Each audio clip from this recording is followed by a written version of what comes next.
Good morning, good morning. Dr. Gary here. We are dental practice brokers nationwide.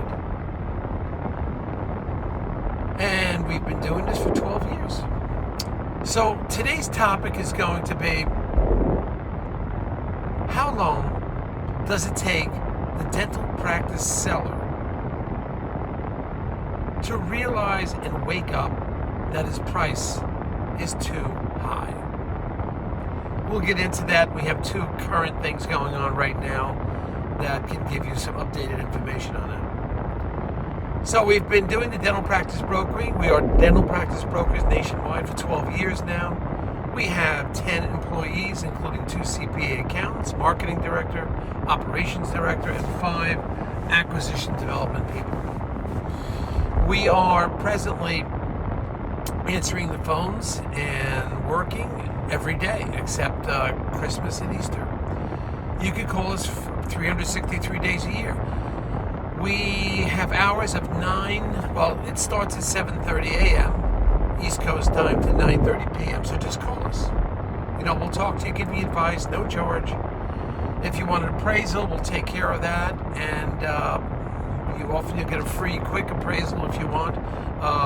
To give an idea what your practice is worth, give us a call. We can tell you what the market is like, who the best to sell to, whether it's private or the DSO, and just what's happening on the marketplace. I feel we have our finger on the pulse, because we're dealing with these deals every day, negotiating contracts and going to closing all the time.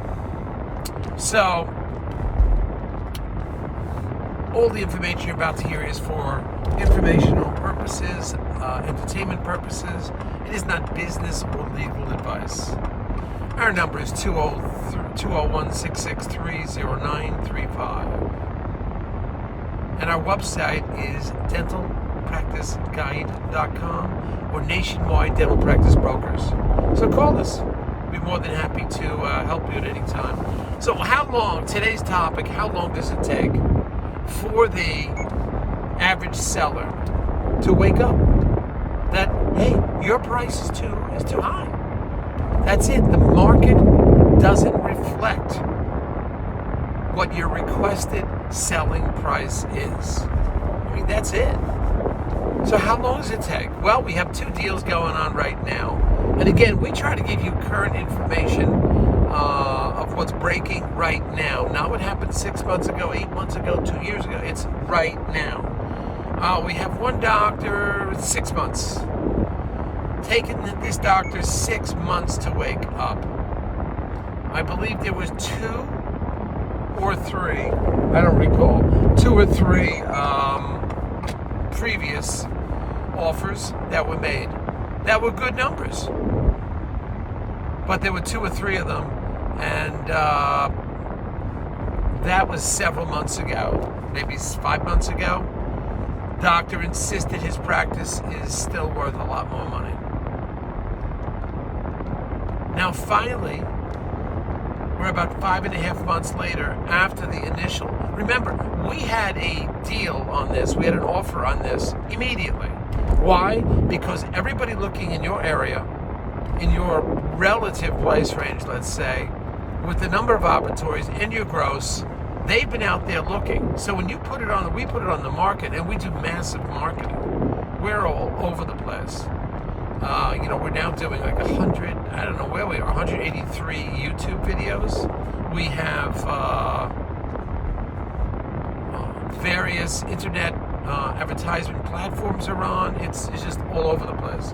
Plus, we have 500, I think it's over 588 buyers, previous and present, over the last 12 years. And, we track everybody. This goes on our massive mailing list, email list. So they get alerted as soon as we have something that hits the market. And I often will sell to my buyers of record. It's so much easier to us anyway. So, getting back to it, so 5.5 months it took this doctor that much time to wake up. Just simply wake up. And remember, every deal is going to be different. Every circumstance is different. Every buyer is different. The requirements of the buyer are different. It never ends. It It just goes on and on and on. So this seller took 5.5 months and 2 previous letters of intent before they woke up and realized, okay, that's it. The practice is worth what the buyer is willing to pay, what the bank will finance, and what the seller will let it go for. That's about your approximate. That's your answer. That's what it is. All right, let's move on to the next one. And this is active, current, right now. It's not old information. All right, the next one. We're in it about a year now, maybe a little over a year. And we had, I think, 2 other offers several months ago. As always, the first offer came within the first few weeks, first month or so of listing the practice. And we had an offer pretty much within the first month, and this is, again, one of my previous buyers. So the offer was put in, and it was a great offer. I mean, a great offer. It was close to asking price. But the contractual issues came up, and we couldn't settle.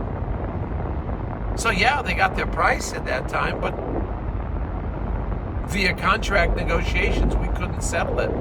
So I guess they're under the assumption, that we'll just find somebody else at the same price. Well, that didn't happen. The next buyer came in a few months later, and the offer was less than the first offer. But the contractual agreements were working out better. But the seller said the price is too low. So we lost that buyer. Now, if I were that buyer, I'd pay a little bit more money, get the seller to hold a second mortgage if the bank wasn't going to pay for everything. A small second mortgage, if his attorney, agrees. In everything we do, we always, ultimately, the decision is made with the bank, the buyer, and the buyer's attorney. We always want everybody. That's why I promote the dental attorney. It's critical to get that. You've got to get that together. So this buyer was a little too low. So seller was influenced by the previous buyer with a much higher offer, but contractually couldn't get it together. So now we lost that buyer. Presently, we're a year later, and the price is low. Lower than originally asked for, lower than the first buyer came in with. And it is now, a year later, 2 previous pretty solid buyers, 2 letters of intent. Finally, the seller is negotiating more. It's taken us a year. Finally, the seller is becoming a little bit more realistic. But it's 1 year and 2 buyers. So I don't know what's going to happen now. I believe the seller's starting to come around with counteroffers. The seller's giving me a counteroffer. I had to wait a week and a half, somewhere around there, about a week. Shouldn't have to wait that long, but you got to deal with it.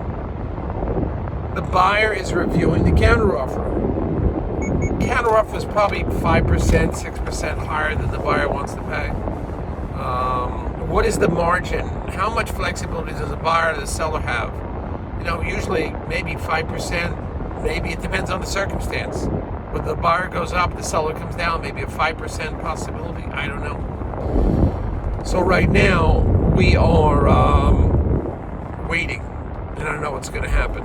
But this is a 1 year time period. At least our seller is beginning to come around. And that's your time periods. Sometimes that's how long you have to wait. You as the buyer, you can't give up. Keep hanging in there. Keep monitoring the deal. Keep watching the deal. Come back to the deal. Maybe you have to wait 6 months, a year later, but keep tabs on that deal. Don't be discouraged if your deal falls apart, because just wait. Sometimes the seller may come around. Because if you liked the deal a year ago, why don't you like the deal now? Or 6 months ago? Well, what's really changed? You know, it's a dental practice. It's been there 25, 30 years. So that's where we are. Just some tips. Again, these are current active deals right now. And we want to bring you stuff that's breaking. And as we've said in the past, we just don't have time to sit in the studio with a suit and fancy lights and plans. This is what's happening right now. It's Sunday morning, and we're negotiating, and I'm talking to the seller and buyer this weekend. We're doing emails from the beach or whatever we have to do. Or I was at a beach party last night. It took like 3 minutes. Went on the side and did a couple emails. Keep everybody posted. We don't mind doing that. We're there for you. We enjoy what we do. We're on it. That's what makes us different. We're on this stuff 24/7. And we get a lot of satisfaction out of putting deals together. We do. And it's very exciting for us. Because the buyer's happy and they're going to build a lifelong dream. The seller's happy because now they finally are able to retire. And another point about sellers, and I've mentioned this before, sellers have to get in their head that they have made profit from this practice for the last 35 years. I mean, this stuff is behind you. It's behind you now. So don't get too stuck on your selling price. Just accept the fact that you've made a significant amount of profit over the many, many years. All right, checking out. This is Dr. Gary. We are signing off and hope to see you on the next video. Bye.